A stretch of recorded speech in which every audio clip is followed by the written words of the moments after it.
Samantha, Florida Today had a front page story about Coco's frustration with boats that washed ashore and damaged the waterfront down there in the Cocoa Village area. What the heck happened?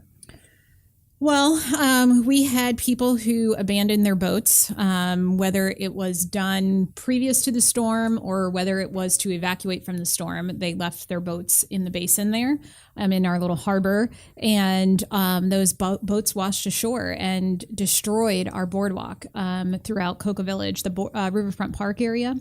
And not just our area. I mean, you can see it over Oleander Point and their docks that they had, some of our residents. These derelict boats that people abandon just are targets during a storm. So they leave them and they anchor them. But, this storm was massive, and it blew all of these boats. I don't even know the number of boats that we had. Torpedoes that launch right at whatever's built. We had over $1 million. I think it was $1.2 million in damage to our boardwalk area. And so, our officials, they want for us to be able to handle that and be able to have some control over that.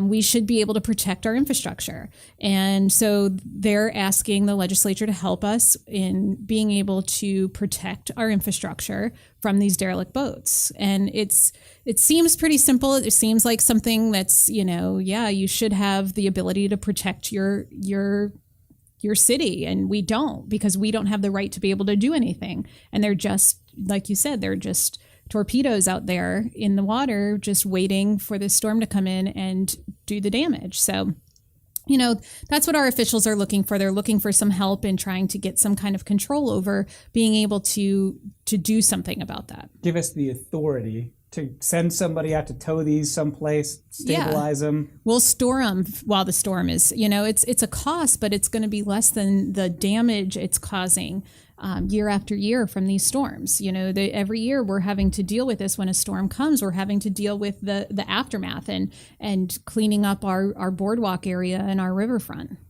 it's not just the loss or the cost of the boardwalk. It's the loss of that social capital, the place to watch the fireworks, the place that we would enjoy going and being on the waterfront that draws people many times to that downtown.